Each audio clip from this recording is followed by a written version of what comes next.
Добро утро на всички.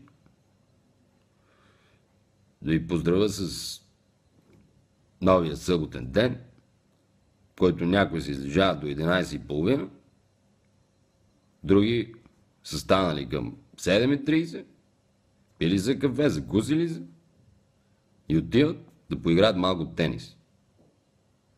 Защото ако не играят тенис, ще ги набарат Денис и приятели. Така че желая ви една хубава игра да направим заедно и няма не искам.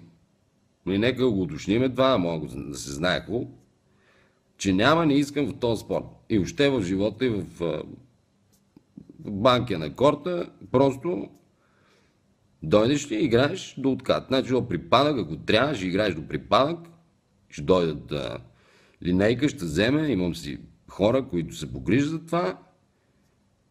Нали, каквото се е случило там, си остава там.